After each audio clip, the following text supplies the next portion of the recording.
Andrew Connor. Today's guest is the founder and director of the Center for Community Ownership, which works to strengthen local communities by supporting entrepreneurs and investors in coming together via crowdfunding and other tools for local investment. He'll share insights about his work and his superpower. I'm your host, Devin Thorpe. Welcome to the Superpowers for Good show, where we empower you.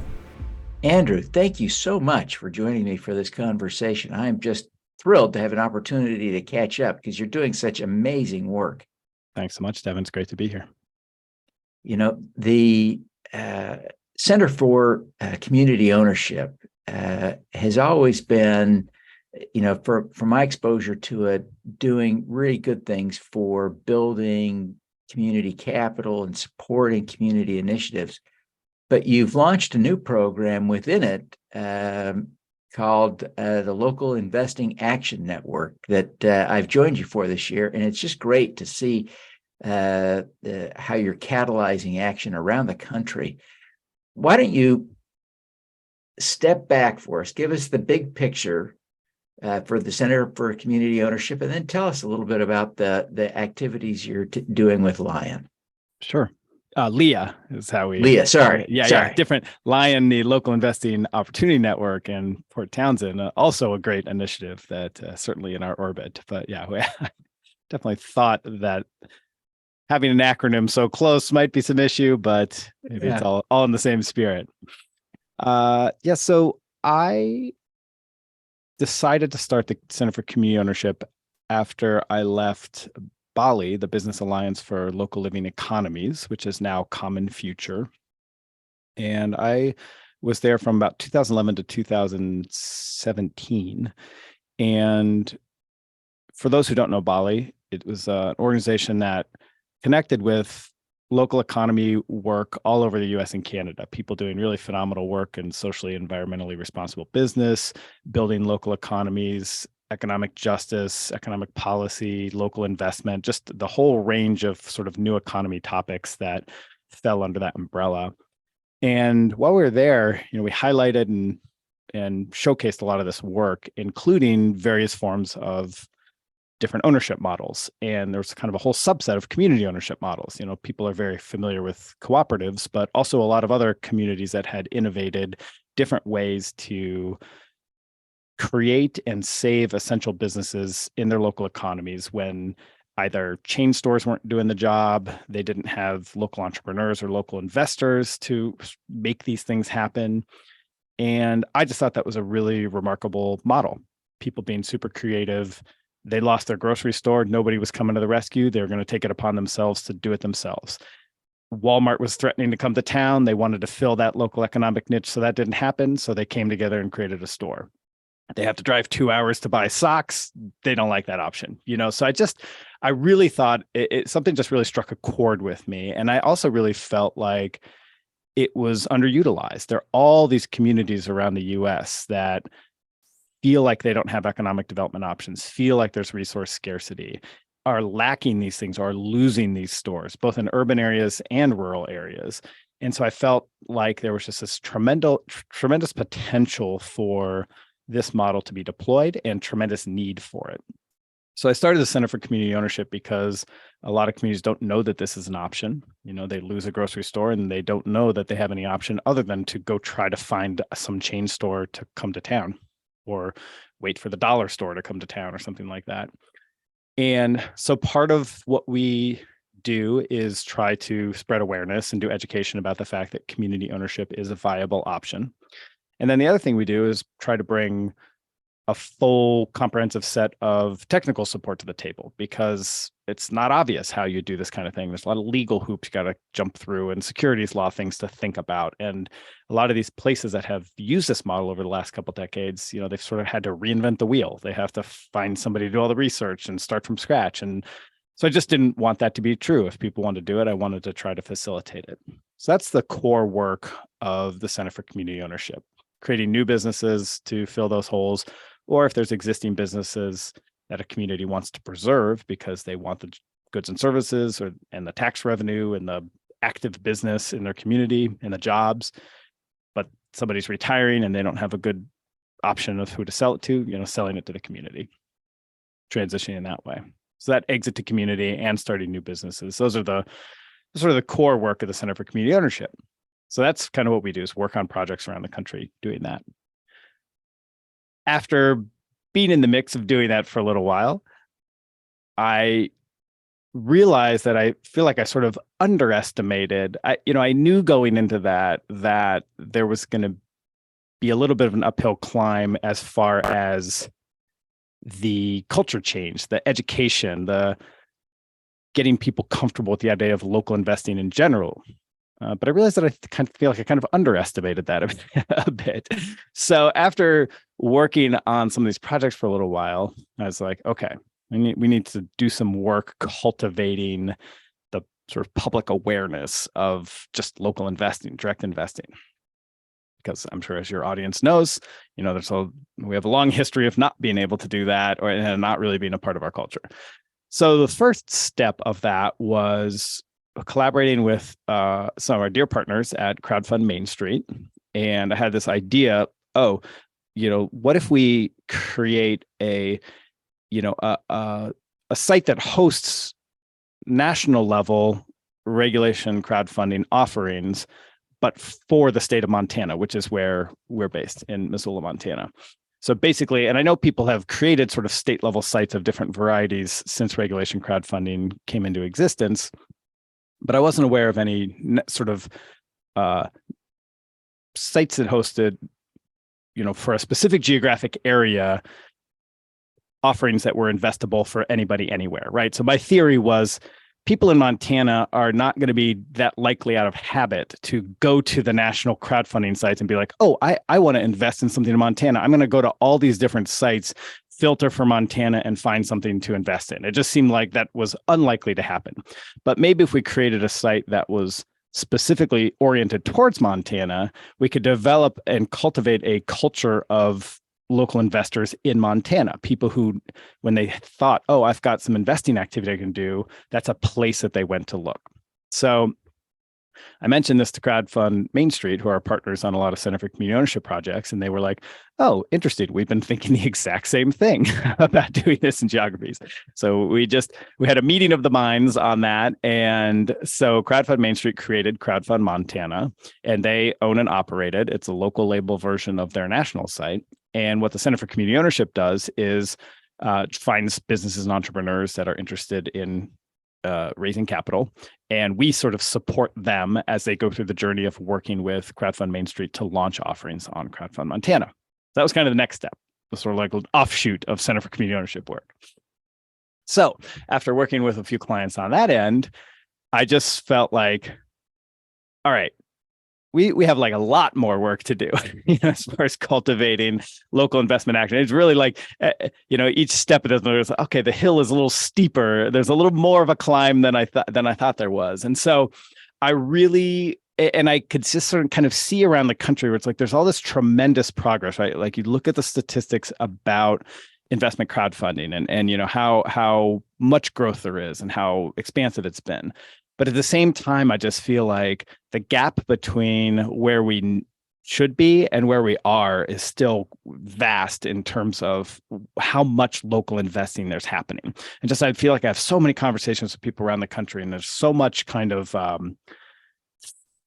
just having a hard time sort of like getting traction and getting in our groove, right? So my next thought was like, okay, there seems to be a lot of I don't know what the right word is. People are struggling is a little, maybe struggling is fair. There's a lot of struggle kind of around this topic, right? So I decided it initially came out of like, okay, it came out of the Crowdfund Montana thing. And I was like, all right, we need to do even more here even in Montana, creating the platform, doing the campaigns. That's not enough, right? We need a more proactive effort. So Michael Schumann, who a lot of your audience probably knows as well, economist, author who's done a ton of local economy work, a real thought leader in the whole local economy world, also has written books and done a lot of work on local investing. So he does a workshop series oriented towards communities and getting sort of this kind of stuff going. So we set up a workshop series for him to do it in Montana. but there was like all this other interest. So in the end, I was like, okay, I'm still oriented towards Montana in this instance, but let's just throw the doors open and let anybody else come. And we had like dozens of people who signed up for it from all over the place. And my goal was to use that workshop series to further build the Montana local investing ecosystem, and then build a group out of that to support this work in Montana. But we ended up having like half of the group was Montana and half the group was people from all over the place. And when I kind of mentioned this idea, oh, this is going to be a springboard for this group, there was just like all this interest from all over the place. So I ended up ultimately creating this group with an invitation to anybody who had participated in this kind of work in workshops that Michael had done in other places. He's done it in Rhode Island and Alaska and all these different communities and all these other connections that I had made, and we put the word out. And so like several dozen people from all around the US were like, we want to do this. And what this is the Local Investing Action Network that you had mentioned.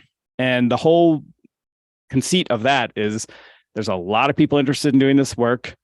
A lot of them feel like they're just sort of like on their own, so let's bring people together, figure out how we can support them, and bring resources and ideas and a supportive community together to them to catalyze local investing action of different varieties. And we can talk more about what exactly that's looking like as things have shaped up in the first few meetings. But that's that was the journey that got us to the Local Investing Action Network, or LIA.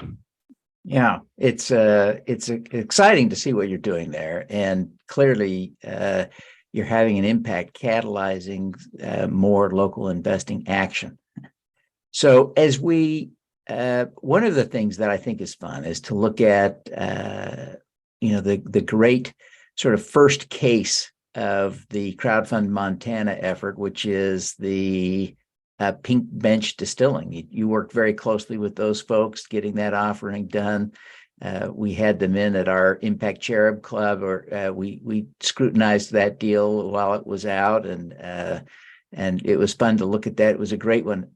I thought what they did that was particularly exceptional was the storytelling around their offering. Their video for the campaign was really compelling, with a bear in an apple tree eating the apples and breaking the tree, and you realize he's in somebody's backyard, and that's not a good place for a bear.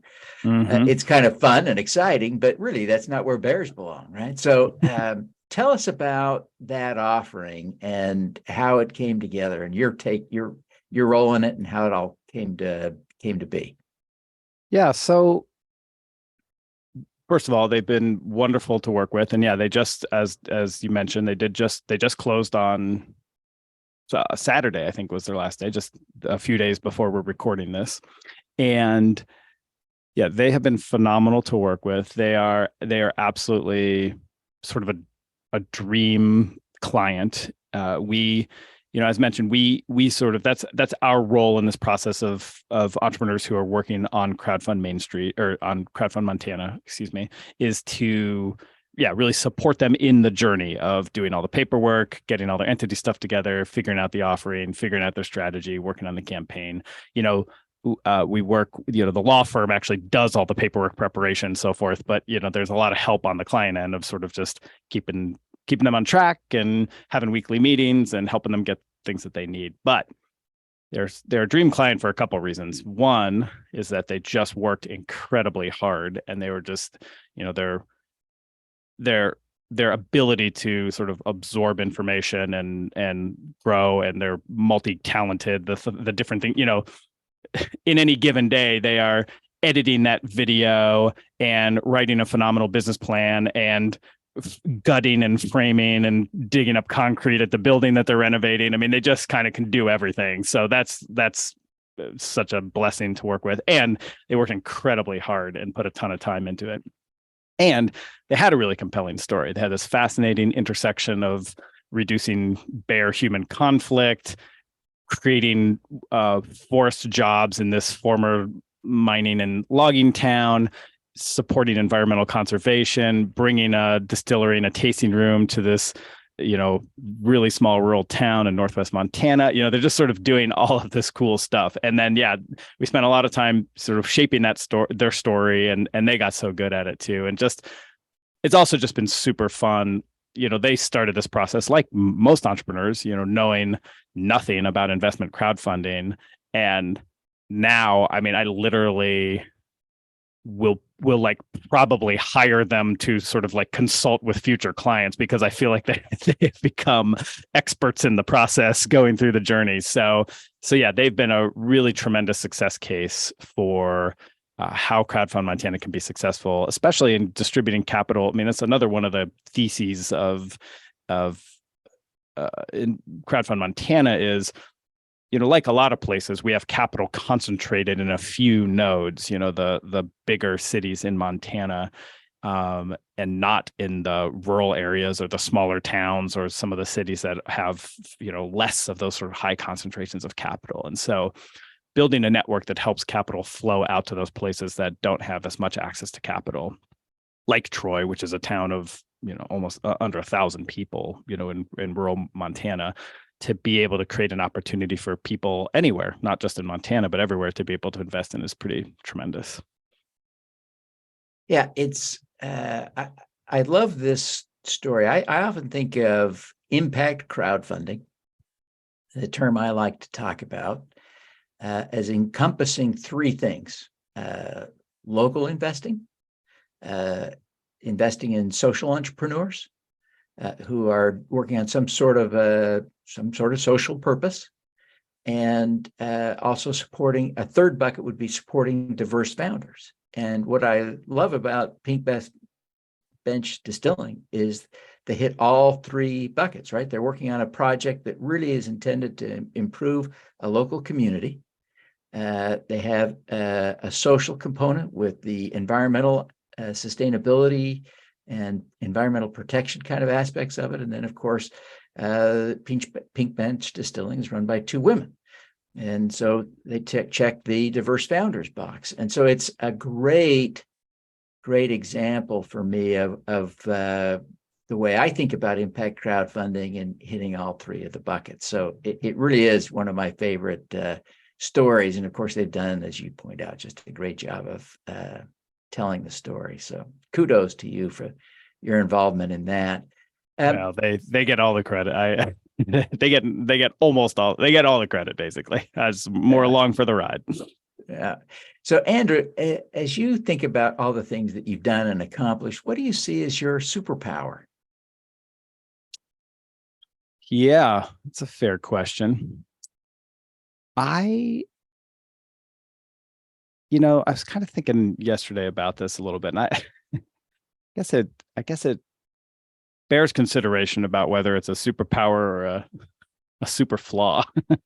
but Some are both, right? Maybe it's both. I think you could easily make the case that it's both. I think the first thing that comes to mind is I guess there's I guess this is probably the most compelling one, which is it's definitely like, maybe this is just like sort of a dressed up way of talking about of reframing, like fake it till you make it, right? And I think that the way I'm thinking of it is kind of like a willingness to wade into things that I don't really know what I'm doing, but I'm willing to say, like, sure, I'll take this on and do it, and I'll figure it out along the way. And I think everybody's doing that to some degree. But maybe I would make the case that I have an unusually high willingness to be like, yeah, sure. And, the super flaw part of that is, periodically getting into a place where I'm either dangerously close to being in over my head or actually in over my head. But the positive thing is that if I can make my way through it, it allows me to do things that are expansive and new for myself, at least, and hopefully has some sort of broader, sort of like growth. Hopefully it is like adding something to whatever the arena is that I'm doing it in. So, I've certainly hit some dead ends in my life using that strategy, but it has also helped me get to some places that I, wouldn't necessarily have been predicted to kind of get to. So yeah, it's a little bit of a shoot first, ask questions later kind of thing. So yeah, maybe, yeah, I'll mark that down as a super flaw and a superpower.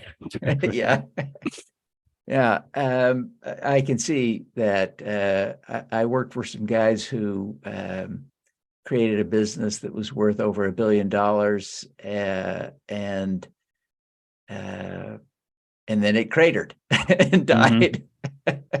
And they were very much like that. And so we saw the strength, the power of that. It's incredible. And yet it didn't, there is the flaw side of it too. That's interesting. Yeah, As you think about it. Definitely needs to be tempered with some humility or recognition, or, bringing in people who can maybe fill in some of those gaps, or just recognizing when you are, way out over your skis, as they say. Yeah. And they got out over their skis, I think. But as you think about what you've accomplished with this superpower, what would you say you're especially proud of having done because of that superpower? I think actually the LIA group, it's still early, but that's one that's actually feeling. That one's feeling good. I mean, it's interesting. It's not like that was such an outrageous thing to do or whatever, because I do have a lot of experience like facilitating groups and things like that. But to really say to people like, hey, you want to do something, come together in this group and we're going to like take action, catalyze it. I mean, that's like a pretty big thing to suggest is possible, that we're going to be able to deliver in that way to actually really help them make some substantial forward movement in their communities and with the work that they want to do.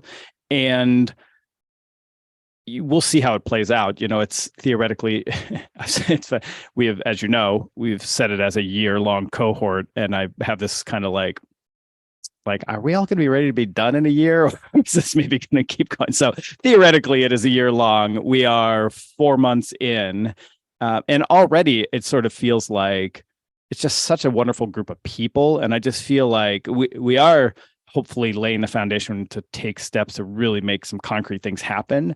But I do feel like sometimes there's just that kind of magic of when a group comes together and there's certain connections that are made and there's a certain kind of alchemy that happens with a particular mix of people. And I do feel like it just feels good and valuable to sort of be connecting with these people in general. So that one's feeling really good. And we're setting the foundation for some really concrete stuff to happen. People who are working on community investment funds, people working on starting local investment groups, platforms to facilitate investment in their communities, the production of a bunch of education and cultural change resources, some individual projects working with foundations to shift investment, and other specific community investment projects. So it's like we'll see what we actually can kind of get to a real place. But if even a fraction of it happens, I think it'll feel like, boy, that was not exactly, to say it was a lark is trivializing it a little bit, but it was kind of like that superpower and work, me being like, I think we should do this. All right, let's do this. Hey, everybody, we're doing this. And then people coming on board. And if it continues sort of on the trajectory it is, I think I will feel like, oh, that was a really worthwhile thing. And that was really like, and it came out of that willingness to just be like, sure, let's try it. Let's do it. Yeah. Part of what you're doing with the Local Investing Action Network is coaching people. And so you're good at that. If you were coaching someone on how to become more action oriented, even at the risk of it becoming a flaw, because so many people are paralyzed, by aim, getting ready, aiming. So they're ready, aim, right? So there are a lot of people who need more of a ready, fire, aim approach, right? Because they're just not action-oriented enough. And maybe all of us could risk a little more action. Okay, so coach us. How do we get there? Well, I mean, the first thing I feel like I should say as a caveat is, it is I'm a white male that grew up relatively comfortably and was educated, and I check every privilege box there is, right? So my life has provided me with a margin of error that has allowed me to fail a bunch, and it provides me with sort of a cushion and an allowance for that. So I do feel like it's important to sort of caveat that I'm in the easiest position to take those kind of risks, take action, and have it not work out and things like that. So I'll say that up front. And I think it is completely understandable when people who are not in that position, well, and even people who are in that position, it's understandable for anyone to have their own reasons for being concerned about what we would call failure, or what could happen from a miscalculation about taking action. So massive caveat, on all of that. That being said, I do think that, my desire is for people to sort of maximize action within whatever their context is. So even if they're not coming from a place where they have as much of sort of a cushion or a comfort or whatever, take as much action as they're willing to. So, it is unique and circumstantial, but I do think that, that conversation would be tailored to specific circumstances. But I guess the thing I would ask people to reflect on is, I think we are so frequently oriented towards the cost of the potential failure of taking action. And I think we fail to appreciate the costs we incur by not taking action. There are sometimes material concrete tolls to waiting or to doing what you're saying, to be forever planning or whatnot. Sometimes you can measure those in really specific ways in terms of opportunity costs or money, lost, or things that didn't happen. You can kind of add those up. But I think arguably more importantly, the emotional toll of being in that kind of like plateaued or stagnated place sometimes could be greater than, the sort of ripping the Band-Aid off of like trying it and failing. It's like you might ultimately have suffered less, going through that, depending again on the circumstances. So I think that that's the thing that, yeah, we're really oriented towards the pain of things going wrong, and we miss sometimes the kind of dulling pain of things not happening, and we fail to factor that in. So I think that that's maybe the universal thing that I would say to everyone. It's just like, make sure when you're doing your conscious or subconscious calculations about what's worse, just remember that sort of being suspended in that kind of like limbo state or that failure to move forward, sometimes that can really be worse than taking action and having the more acute pain of things not going right. Yeah, it's a powerful insight. Inaction has a cost, and inaction has a risk. If we don't factor that in, we may never be able to take the action we need to take, even though it has risks too. Yeah, great insight. Exactly. Well, listen, thank you so much for taking the time to be with us, Andrew. Before we wrap up, will you take a minute and share with people how they can connect with you, learn more about the community, for the Center for Community Ownership and the Local Investing Action Network, and anything else you want to share? Yeah, all of that stuff is consolidated at our website, centerforcommunityownership.org. It's a long URL. If you search Center for Community Ownership, we should be somewhere up there near the top of the search results, if not at the top. So yeah, you can go directly to the website. There's a contact form there. People should, if they're interested in any of these things that are under our umbrella, I'm always happy to talk. So people should just feel free to reach out there, centerforcommunityownership.org. Fantastic. Well, again, thank you very, very much for taking the time to be with us, Andrew. We love what you're doing and wish you every success. Thanks, Devin. It's been a treat. All righty. Let's do some good. Thank you for tuning in to the Superpowers for Good show. Twice each week, we host changemakers who share their impact, insights, and superpowers. Don't miss another episode. Subscribe today at superpowersforgood.com. That's superpowers 4 good.com. Be super empowered. Get your copy of the book, Superpowers for Good, as an ebook, audiobook, paperback, or hardcover edition via your favorite online retailer. Interested in having me speak to your company, organization, or association? Visit devinthorpe.com. Then let's talk. Now, keep using your superpowers for good. Together, we can reverse climate change, improve global health, and eradicate poverty.